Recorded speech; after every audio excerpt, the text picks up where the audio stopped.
Olá!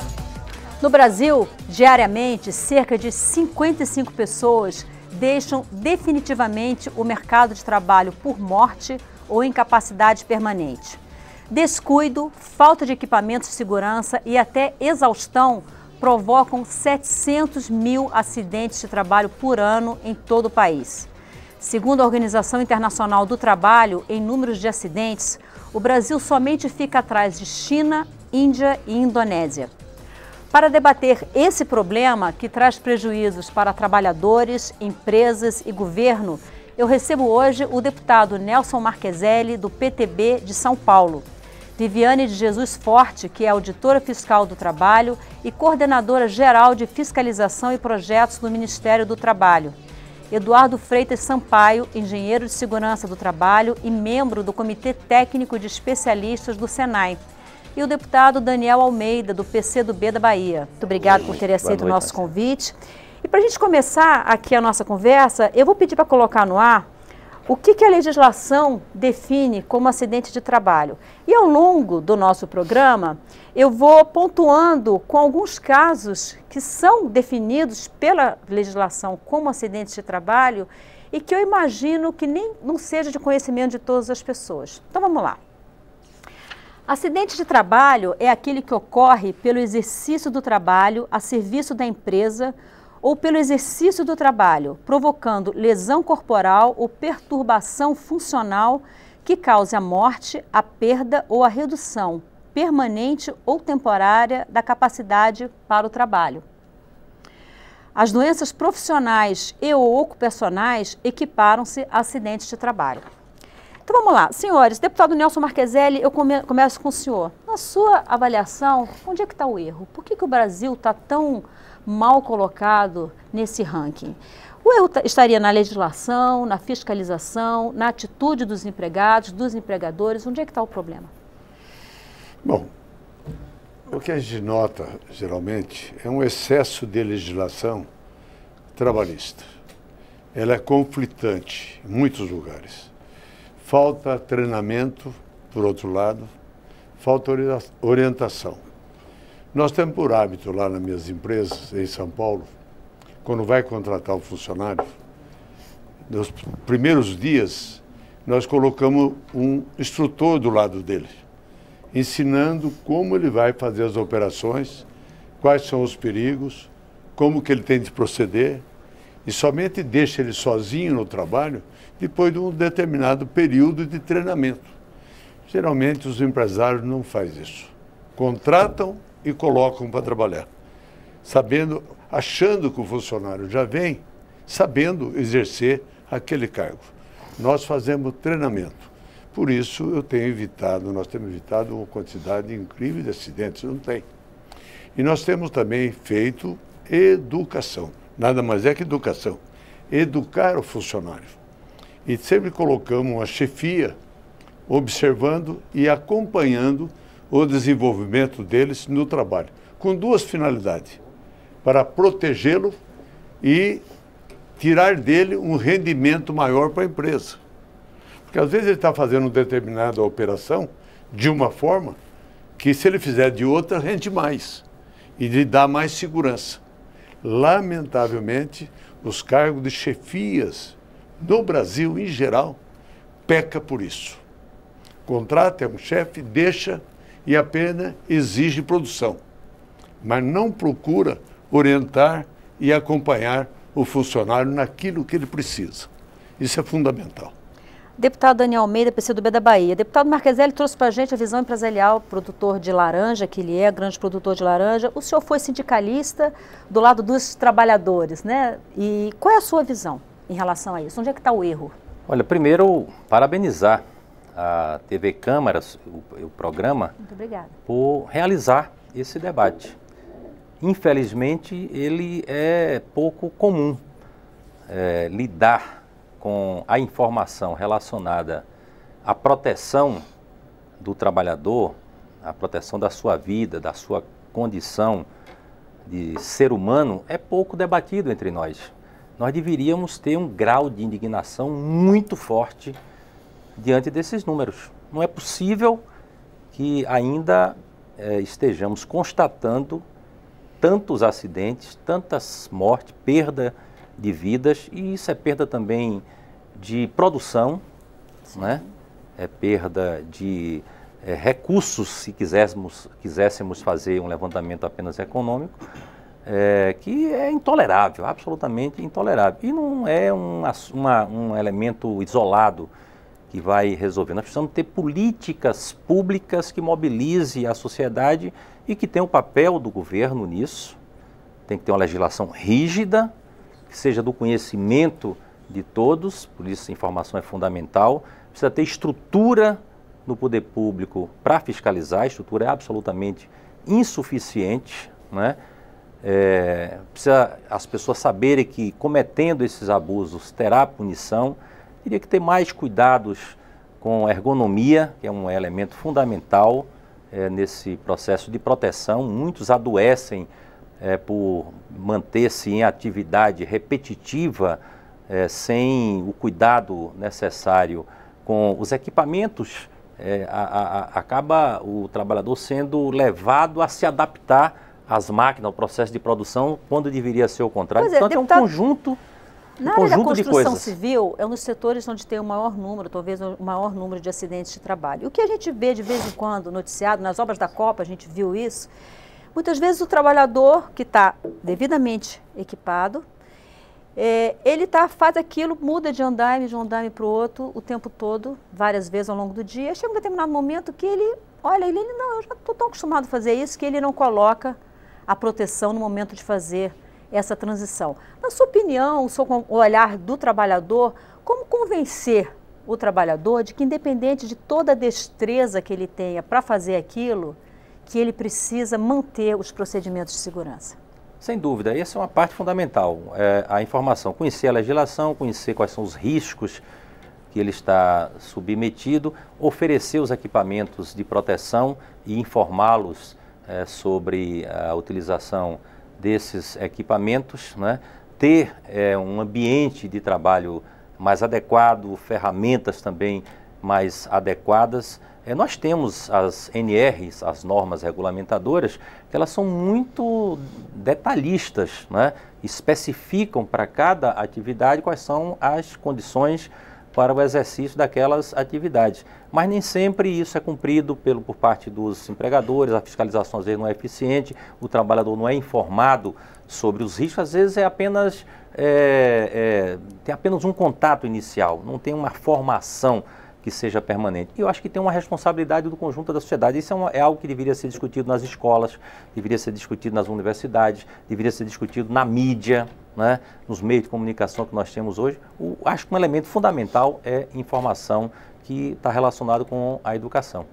Viviane Forte, você que é do Ministério do Trabalho e auditora, o deputado Marcheselli comentou aqui que, na opinião dele, existe um excesso de legislação, uma legislação por vezes conflitante, né?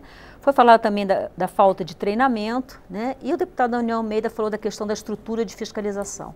Na sua visão, quais são os principais fatores que contribuem para o Brasil estar nessa situação? O acidente de trabalho é um evento que é multicausal, né? Então, sempre que nós escutamos que a causa do acidente foi tal coisa, já está errado por concepção, porque são sempre uma série de fatores mais simples do acidente, tem uma série de fatores relacionados com aquele evento. Então, tudo isso que os deputados, senhores deputados falaram é relevante, né? Tanto o deputado Marcheselli ressaltou bastante a questão da qualificação, do treinamento. É evidente que isso precisa ser feito, né? Um jovem não nasce aprendendo a dirigir o carro. Para ele tirar a habilitação, ele tem que ter uma série de conhecimentos que ele vai adquirir. Um trabalhador, ao ingressar numa empresa, ele também não sabe operar aquela máquina de princípio. Ele tem que ser orientado tanto do ponto de vista da produção, como do ponto de vista das questões de segurança. Quais são os riscos que ele estará exposto? Isso vale tanto para o setor agrícola, para um cultivo de uma fruta, para a plantação de uma cana-de-açúcar, mas como vale também para uma construção, vale para uma indústria química, vale para todos os setores econômicos. Então, primeiro ponto é identificar aquele trabalhador, identificar, né, a quais riscos ele está submetido. E depois a maneira que ele tem que fazer, né, os procedimentos de segurança, a maneira que ele tem que fazer para se prevenir. Mas o acidente de trabalho não acontece só porque o trabalhador se descuidou, né? É toda uma questão de organização do trabalho. Com a crise econômica, as empresas tendem a demitir, né, ficar com um quadro mais enxuto. Isso aumenta, intensifica o ritmo do trabalho, né? Isso indiretamente está na raiz de muitos acidentes. Além disso, se você tem aqui o meu exemplo de uma máquina, você tem uma prensa. Se a área de trabalho dela está aberta, está exposta, por mais que você treine aquele trabalhador, está ali o cenário para a ocorrência de um acidente. Você pode treinar aquele trabalhador o quanto você quiser, mas com aquela área aberta, num determinado momento, por um descuido dele ou porque algum problema na produção, ele vai tentar, né, mexer na peça que está ali na máquina e o sistema da máquina pode descer e prensar a mão do trabalhador. Então, o que é o correto? Você tem que qualificar, mas você tem que proteger aquela máquina. Se você não protege aquela máquina, se a máquina está protegida, mesmo que por um descuido do trabalhador, né, aconteça algum contexto, ele não vai conseguir inserir a mão no que nós chamamos de zona de risco.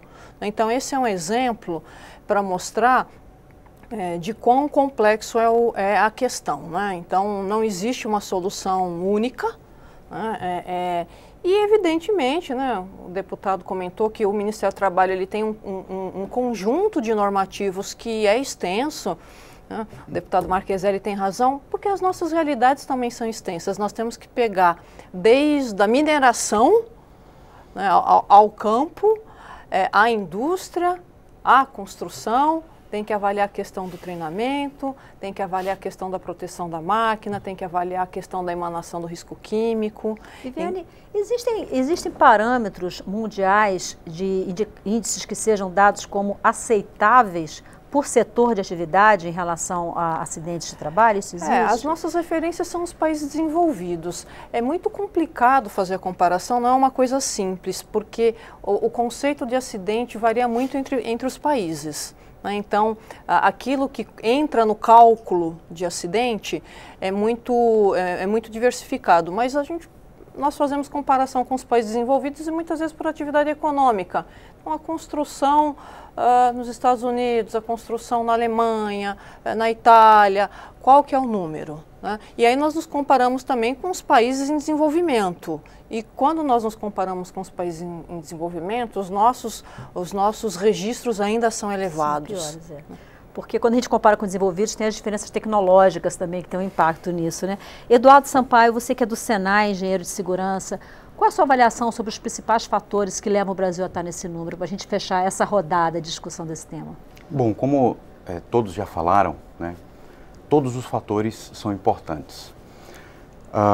O investimento na área de saúde e segurança do trabalho, por parte do poder público, por parte dos empresários, também é importante. Mas um fator que eu considero fundamentalmente importante é a promoção da cultura prevencionista, né? Não há como desvencilharmos cultura prevencionista de educação. Então, se nós analisarmos a causa raiz, nós vamos observar que a fundamentação teórica, né, dos nossos trabalhadores, dos nossos empresários, ainda é ineficiente, né? Nós não temos hoje, por exemplo, a obrigação de instituirmos informações, né, na grade curricular do ensino fundamental e médio, por exemplo.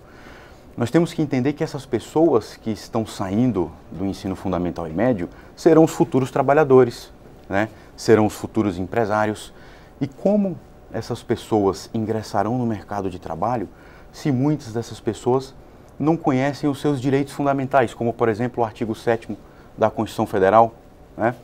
Se elas não detêm o conhecimento acerca daquilo que as esperam no mercado de trabalho.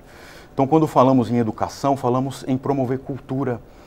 E quando um colaborador ele desenvolve uma atividade em um determinado momento, pelo hábito desenvolvido em seu cotidiano, ele começa a cometer ou a praticar ações inconsistentes com as práticas de saúde e segurança do trabalho. Como o exemplo que eu citei, né? Como o exemplo que você citou, exatamente. Se nós tivermos uma implantação eficaz da cultura prevencionista, ele vai entender o porquê da prática de saúde e segurança do trabalho em seu ambiente, né? Então, eu acho que o ponto principal a ser tratado e ser contemplado pelo poder público, além de tudo que já falamos, né, é o investimento na educação de base, né? Então, hoje nós observamos que não existe esse investimento tão quanto deveria. Hoje, se pegarmos os dados estatísticos do Anuário Estatístico da Previdência Social, nós vamos observar que a faixa etária que mais sofre acidentes do trabalho está entre 19 e 34 anos de idade. Então, veja bem, eu tenho uma pessoa que acaba de ingressar no mercado de trabalho e possivelmente sofrerá um acidente se não passar por um treinamento. Ora, por que não ter esse conhecimento de forma antecipada, né? Por que não trabalharmos esse conhecimento de forma antecipada?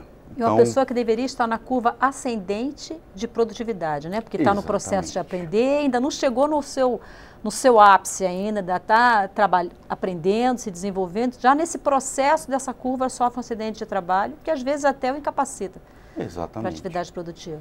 E é bom salientar que quando temos um acidente do trabalho e quando temos uma incapacidade laboral, nós estamos falando de gastos altíssimos, né? Para o empresário, para o poder público e, sobretudo, para o próprio colaborador, né? Então, investir em educação de base, na minha opinião, é o ponto mais importante quando tratamos de saúde e segurança. Deputado Marcheselli, quando a gente fala de perdas, a gente fala de perdas, como foi citado, perda para o Estado, perda para as empresas, perda de produtividade, né? Num país em que a produtividade média dos trabalhadores já é bem aquém do que é a produtividade lá fora, nos países desenvolvidos, o que com certeza um dos fatores tem a ver com isso, né, com formação, com uma série de coisas, mas as empresas, além dessa perda de produtividade que é sentida no faturamento, as empresas elas também têm uma tributação maior se tem uma notificação, um grande número de acidentes de trabalho na sua empresa. Por outro lado, elas têm um bônus, vamos dizer assim, tributário, se tem poucos acidentes. Considerando que esse número não vai ser fruto de uma subnotificação, mas sim de uma situação real, o que falta para as empresas brasileiras, então, tomarem para si a responsabilidade e o seu papel efetivo nesse processo de melhoria desses números? Bom, uma reforma tributária no país é necessária, certo? Hoje a burocracia é alarmante. A situação cartorial hoje no Brasil é coisa que a gente, cada dia que passa, fica mais revoltado, certo? Um filho meu está abrindo umas academias Smart Fit no estado de São Paulo. É mais rápido montar a academia, fazer o prédio, tudo que tirar um alvará na prefeitura. O trabalho burocrático que tem para expedir um alvará. É coisa incrível. E mesma coisa dentro da empresa.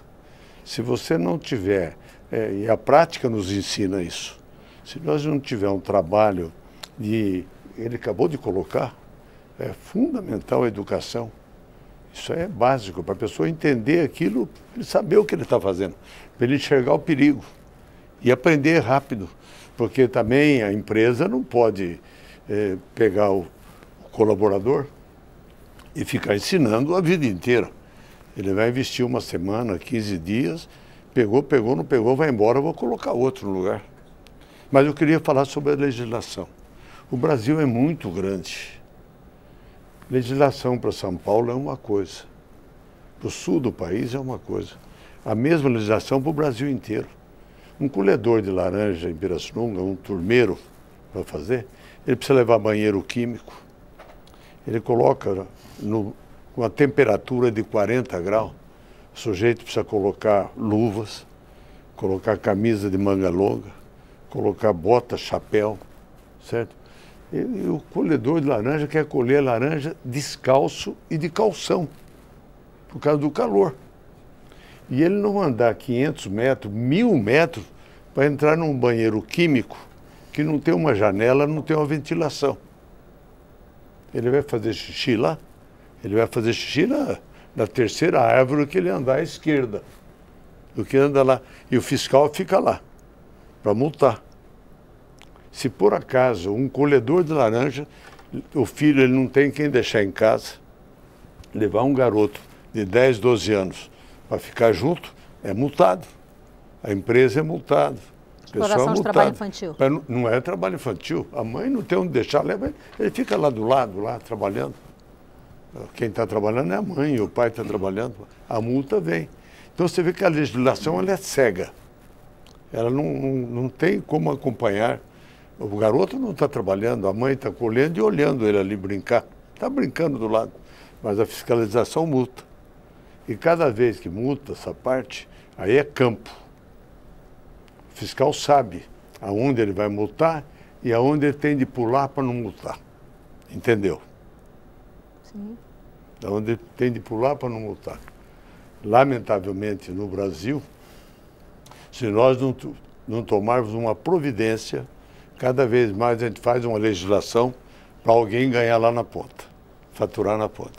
Fica multa, fiscalização, e nós acabamos agora de vetar aqui um projeto onde se dava comissão para os fiscais praticar fiscalização com comissão. Uma medida provisória, não foi? É um absurdo. 767, é isso? 767. Aonde nós vamos chegar?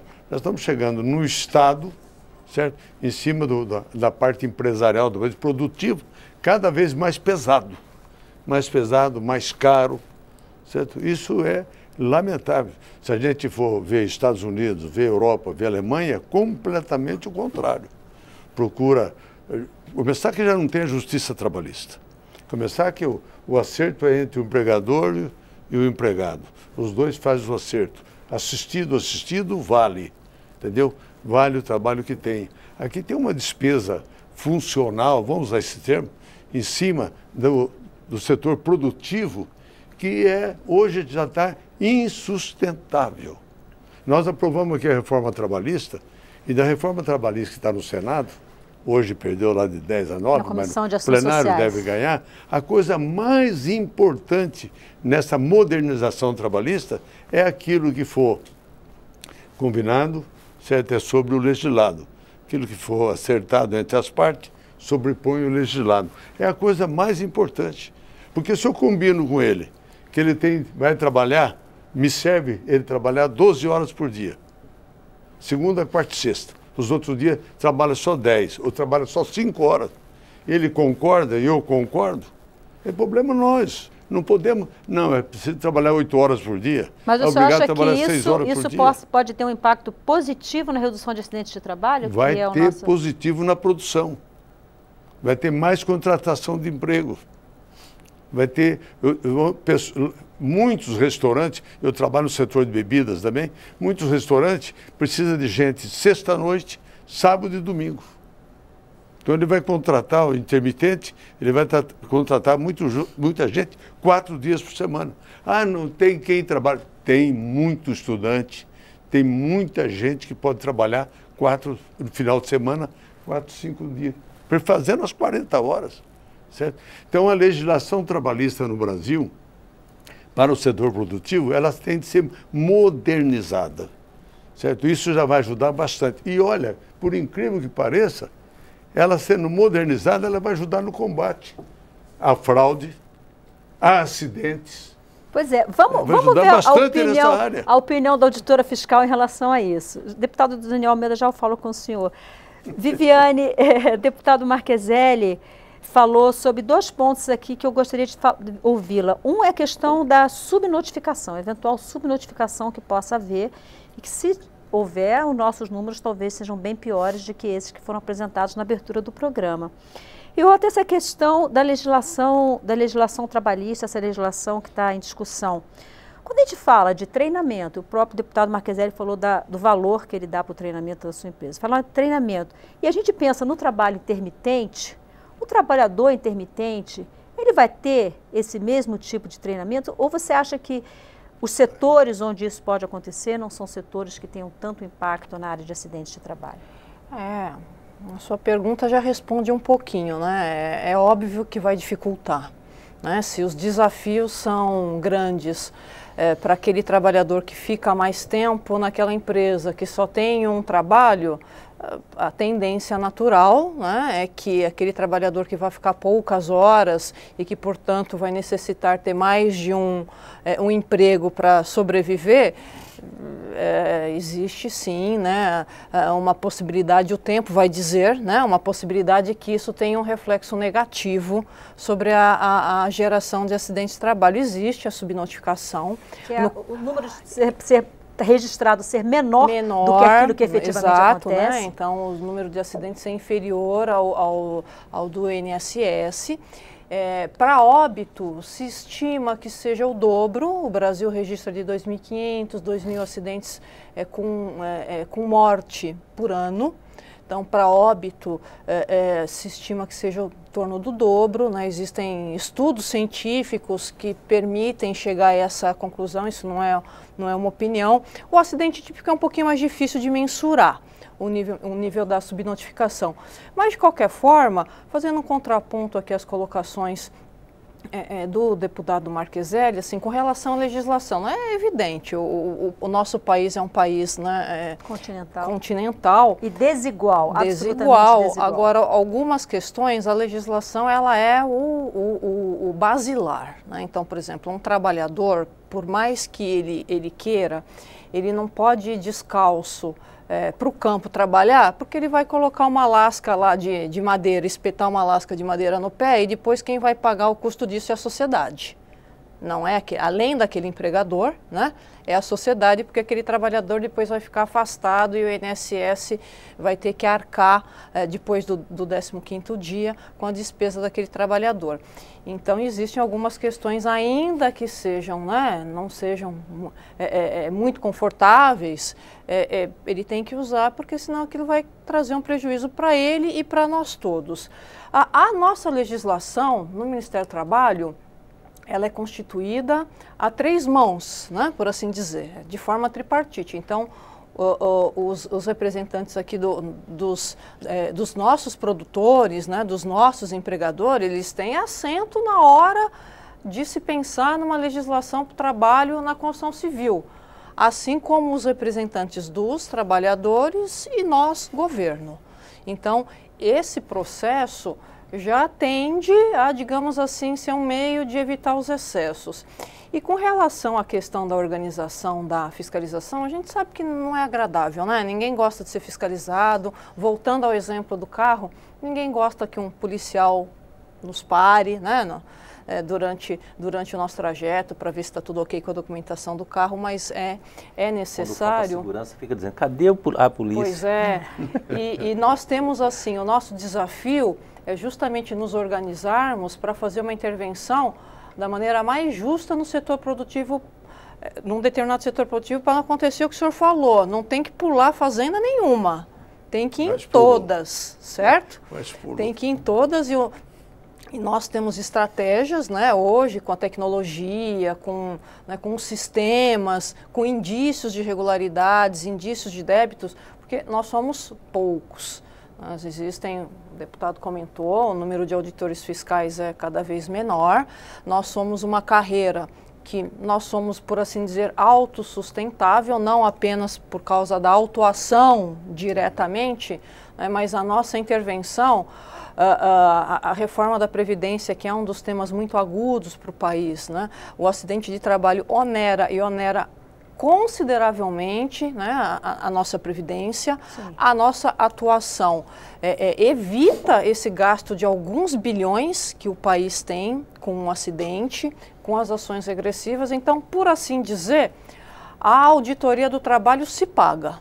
né? O salário de todos os auditores ele é pago através desse gasto que o país deixa de ter.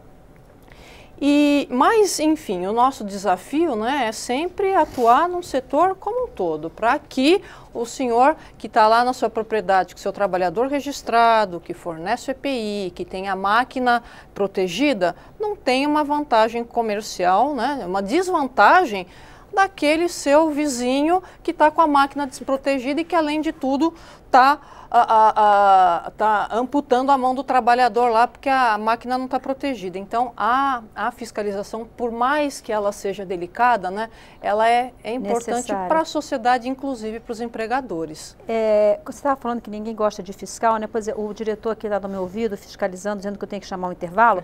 Então, eu vou falar com os senhores depois do segundo bloco. Eu quero agora, então, como eu falei no início do programa, que a gente ia mostrar ao longo do programa situações que são definidas pela lei como acidentes de trabalho que por vezes nós desconhecemos. Eu vou pedir para colocar mais um pedacinho disso.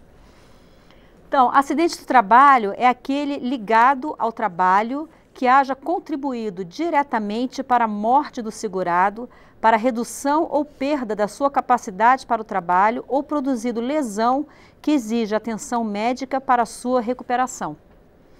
É considerado também acidente de trabalho aquele sofrido no local e no horário do trabalho em consequência de ato de agressão, sabotagem ou terrorismo praticado por terceiro ou companheiro de trabalho. Então, uma coisa que às vezes a gente não pensa, né? Agressão entre colegas de trabalho também.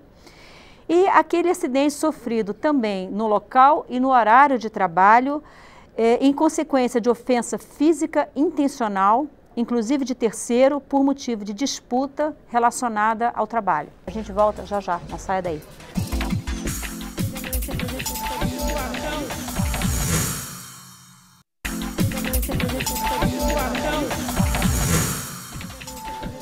A Inspeção Nacional está de volta. Hoje nós estamos tentando entender por que todos os anos o Brasil registra 700 mil acidentes de trabalho. Eu recebo hoje o deputado Nelson Marcheselli, do PTB de São Paulo, Viviane de Jesus Forte, coordenadora geral de fiscalização e projetos do Ministério do Trabalho, Eduardo Freitas Sampaio, membro do Comitê Técnico de Especialistas do Senai, e o deputado Daniel Almeida, do PCdoB da Bahia. Então, antes de a gente voltar aqui à nossa conversa, eu quero colocar mais um trechinho daquele conjunto de informações que explicam para a gente o que são acidentes de trabalho. Então, acidentes de trabalho são também aquelas doenças provenientes de contaminação acidental do empregado no exercício da sua atividade. É também considerado acidente de trabalho o acidente sofrido no local e no horário do trabalho em consequência de ato de imprudência, de negligência ou de imperícia de terceiro ou de companheiro de trabalho. Aqueles acidentes sofridos no local e no horário de trabalho em consequência de ato de pessoa privada do uso da razão ou em consequência do desabamento, inundação, incêndio e outros casos fortuitos ou decorrentes de força maior. Deputado Daniel Almeida, no bloco anterior, o deputado Nelson Marcheselli trouxe para a nossa discussão a questão da reforma trabalhista. Recentemente foi aprovada a tão polêmica legislação sobre a terceirização. Segundo o DIEESE, um estudo do DIEESE, existem mais acidentes de trabalho nas atividades terceirizadas e na construção civil, sobretudo, em função de, muitas vezes, as empresas que são contratadas não terem as mesmas condições, são empresas menores, não terem as mesmas condições daquelas empresas que está contratando. Na sua avaliação, a nova legislação da terceirização, ela tende a mexer nisso, tende a piorar ou melhorar essa situação? Olha, você próprio já responde parte da pergunta com os dados do DIEESE. Evidentemente que eu tenho uma opinião completamente oposta à posição Isso é a expressão nacional. O parlamento é assim. Do Marcheselli, né? Mas respeito a opinião que ele tem direito de ter, e é daí que a gente faz o debate. Eu gosto do Marcheselli, que ele é muito franco nas opiniões que expõe. A reforma trabalhista, eu não chamo reforma trabalhista nem modernização, é regressão de direitos trabalhistas. Esta reforma, ela é pré-1930. Até 1930 nós não tínhamos legislação trabalhista. Aliás, a CLT é de 1943. Depois a Constituição Brasileira, que foi sim um amplo debate nacional, estabeleceu alguns conceitos e direitos para os trabalhadores. E assim pelo mundo afora, né? O que estão propondo é acabar com tudo isso, né? E nós temos que fazer um esforço para tornar o trabalho digno, o trabalho ser algo que dignifique a existência do ser humano, que as pessoas trabalhem para viver, né? E não o contrário, né? A gente tem esse discurso da liberdade, a liberdade de contratar, a liberdade de ser demitido, a liberdade... A gente tem que ter liberdade de não sentir fome, né? Não, você tem liberdade, você pode não ter emprego, mas você vai passar fome. Você pode não ter emprego, você não pode não querer determinado emprego, mas você tem liberdade de não ter aquele emprego e o medo de ficar sem nenhum tipo de proteção. Então a liberdade é algo absolutamente relativo na sociedade que a gente vive, que é capitalista. Todos os dados indicam que a terceirização é um mecanismo de precarização da proteção dos direitos, inclusive da vida dos trabalhadores, da saúde dos trabalhadores. Não é sem razão que os terceirizados adoecem mais, têm mais acidentes, morrem mais, né? Recebem menor salário, fica menos tempo no emprego, tem menor qualificação. Esses são os dados do Brasil. Nós temos 12 milhões de terceirizados. Cuidar desses 12 milhões é correto. Estender a precarização para os 50, ou 35, 38 milhões que estão no emprego formal é uma crueldade. E é isso que a terceirização está produzindo. Seguramente, pelos dados que estão disponíveis, os índices de acidente, de morte, vão aumentar. Isso terá um impacto enorme na economia. A reforma trabalhista que está no Senado vai também nesta direção. A prevalência do negociado sobre o legislado. Nós, em todos os lugares, temos direitos básicos, porque independente se ele é engenheiro, se é médico, se é trabalhador da construção civil, se é cortador de cana, é ser humano, e o ser humano tem necessidade de dormir, de se alimentar, de ter um descanso, um repouso. Todos os seres humanos, as atividades que eles exercem, pode ter uma diferenciação, e por isso a legislação já cuida disso, de ter essas diferenciações nos seus normativos específicos, né? Mas tem que ter uma proteção mínima e negociar a partir dali. Quando você estabelece a prevalência do negociado sobre o legislado, você quer dizer que é o vale tudo. E é óbvio que há um desequilíbrio entre a força que tem o capital e a força que tem o trabalho. O trabalho intermitente, a tendência é ter mais acidentes, porque ele não fica na mesma empresa há muito tempo, ele não tem uma progressão na sua carreira, ele não tem uma qualificação específica que vai lhe dando especificidades e garantias maiores no exercício das suas tarefas, né? Ele terá que se virar em muitas tarefas diferentes, vai se especializar pouco em cada uma delas. São muitos de elementos que indicam, pelos estudiosos, que a tendência é aumentar o número de vulnerabilidade e de acidentes de trabalho. Vamos ver então o especialista em segurança do trabalho, Eduardo Sampaio. Eduardo, eu não estou querendo discutir aqui, fazer uma discussão sobre a reforma trabalhista, a terceirização, mas na questão dos acidentes do trabalho, essas duas reformas, essas duas mudanças na legislação, qual é a sua avaliação? Eles tendem a aumentar o número de acidentes de trabalho ou não? Bom, hoje é notório, do ponto de vista estatístico inclusive, né, que o maior número de acidentes, quando temos uma relação em contratante e contratado, né, evidentemente ocorre com aqueles que são contratados ou subcontratados, né? O ponto-chave com relação ao aumento do número de acidentes do trabalho é exatamente o cumprimento da legislação, que, como já foi dito anteriormente, hoje possuímos uma legislação, né? Na verdade possuímos desde 1978, né, quando tivemos a alteração em 77, tivemos a alteração do capítulo 5 da CLT, e tivemos uma portaria, a portaria 3.214, que criou as normas regulamentadoras, né? Apesar de muitas normas ainda precisarem de atualizações, afinal de contas nós estamos quase completando um aniversário de 40 anos e algumas dessas normas ainda não foram devidamente alteradas em benefício de ambas as partes, empregados e empregadores, mas o ponto fundamental é o cumprimento por parte do empregador, quando tratamos em terceirização, de que é sim uma responsabilidade dele, contratante, para com o seu contratado, cobrar, cumprir e fazer cumprir todos os requisitos inerentes à saúde e segurança do trabalho. Então, qual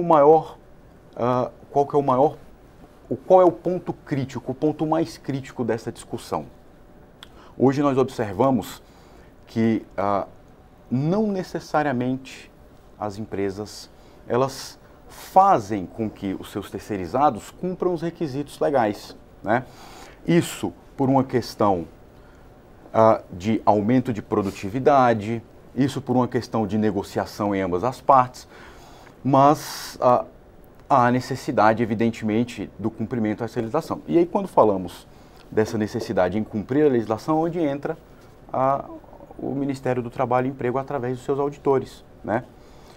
Que, como dito também anteriormente, tem um papel fundamental, né, nessa relação que envolve saúde e segurança ocupacional entre as partes envolvidas, né? Mas quando tratamos especificamente do ponto de vista da terceirização, é sim um fator preocupante em muitos dos aspectos, porque hoje, sem a reforma trabalhista, nós já temos índices alarmantes de acidentes que envolvem os terceirizados. Como nós ficaremos após a reforma, né? Existirá uma mobilização do poder público ao intensificar as fiscalizações dessas negociações, né? O empregador, ele de fato cumprirá a sua obrigação de cumprir com que os seus terceirizados trabalhem dentro das condições adequadas, né? Sabemos que as grandes empresas e muitas empresas, né, de fato, elas colocam os seus colaboradores no centro de suas estratégias corporativas, né? E aí investem de fato em saúde e segurança do trabalho e possuem essa noção de que segurança do trabalho não está indexada à queda de produtividade, muito pelo contrário, né? Estatisticamente nós podemos afirmar que a segurança, a implementação de medidas de segurança e conforto no ambiente de trabalho proporciona um aumento de produtividade. Agora, Eduardo, deixa eu te perguntar uma coisa. Numa situação como a gente tem hoje no Brasil, 14 milhões de desempregados, hoje parece que teve a notícia de que houve mais um mês de geração de emprego maior, né? Mas o número ainda é assustador. Numa situação como essa, o trabalhador que consegue, depois de muito tempo, arrumar um emprego, você acha que é fácil para esse trabalhador, chegando numa empresa, identificar que as condições de trabalho não estão sendo respeitadas? Você acha que existe uma tendência natural dele de se calar, com medo de falar, de fazer uma denúncia e perder aquele emprego tão suado? Existe sim, isso de fato é comum, né? Muitos trabalhadores, ao ingressarem no mercado de trabalho e ao se depararem com condições inadequadas, preferem omitir essa informação, né, com medo de perder o emprego, né? E de fato esse é um ponto crítico, né? E quando falamos em relação de empregado e empregador, na prática o empregador ele tem uma força muito maior sobre o empregado, né? Daí a importância, volto a ressaltar, da educação de base. Porque quando um colaborador, ele ingressa no mercado de trabalho, mas ele detém todos os seus conhecimentos, resguardados inclusive na Constituição Federal, na legislação previdenciária, na legislação trabalhista, ele sabe, por exemplo, que ele tem o direito de recusa.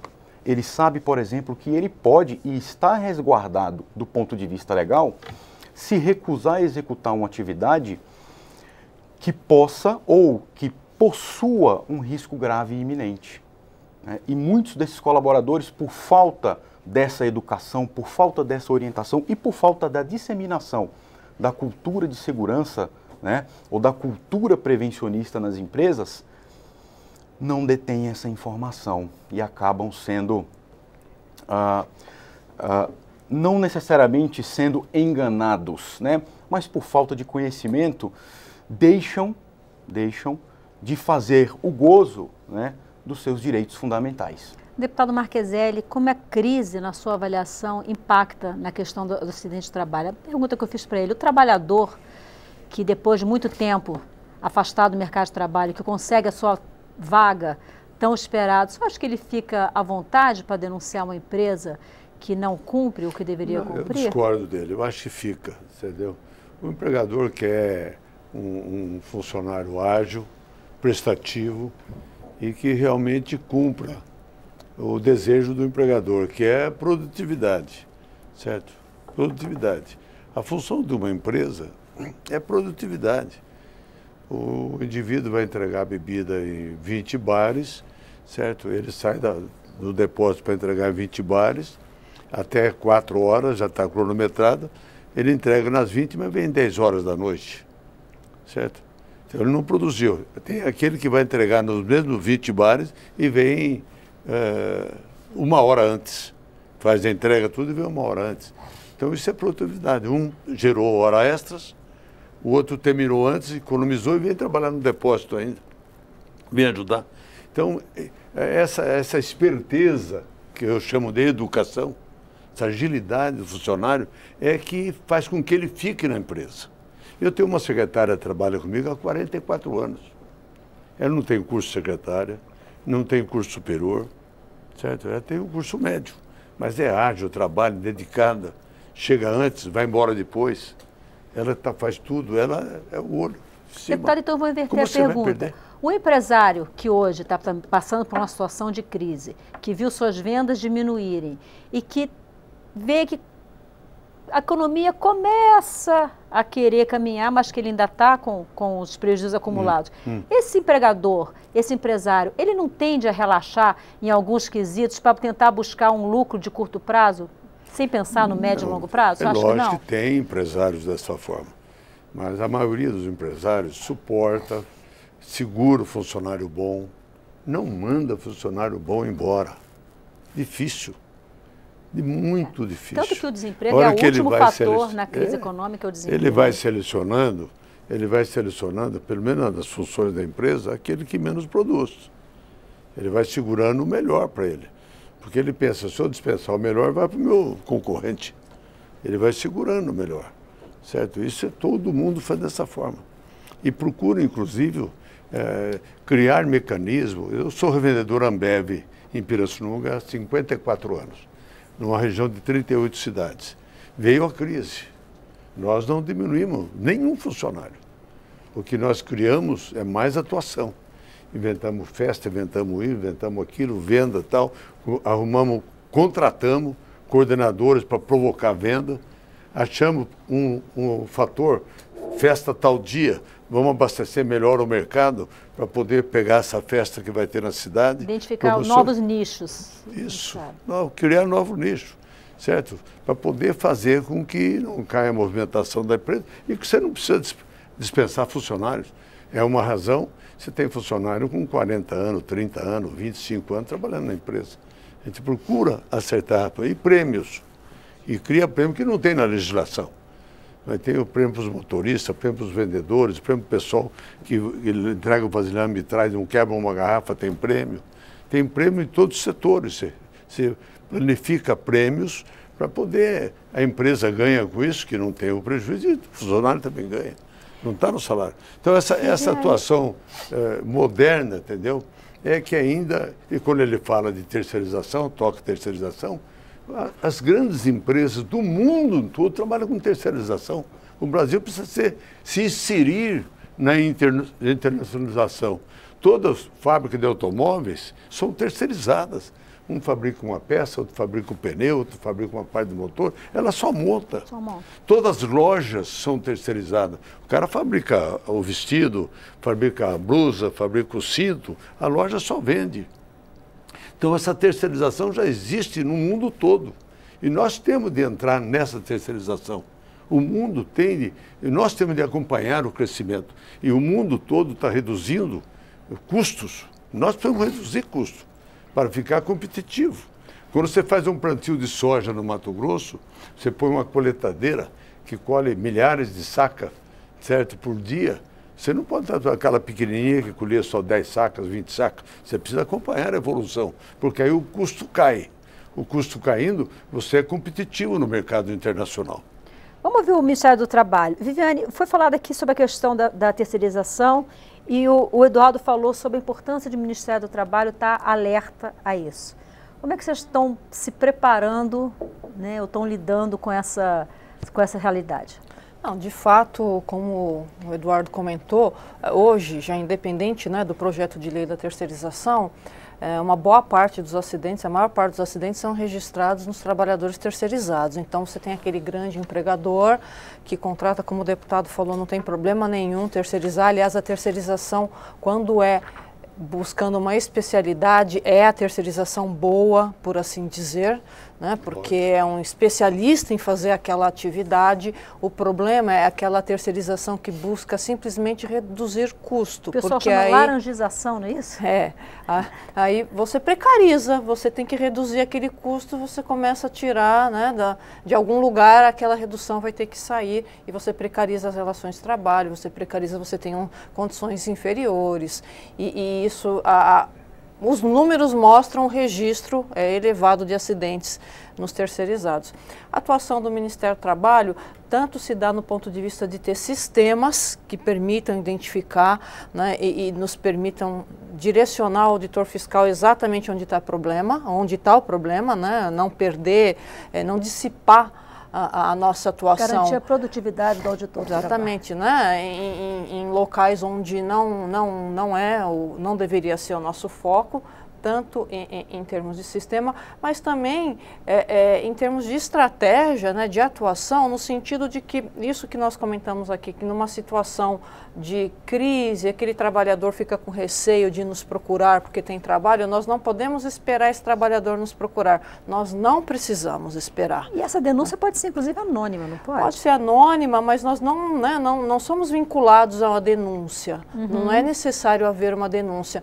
Tem um indício que um determinado setor está tendo muito acidente, tem um histórico de problemas trabalhistas, nós temos que nos planejar para fazer fiscalizações de rotina naquele setor. Não precisa o trabalhador nos provocar, por assim dizer.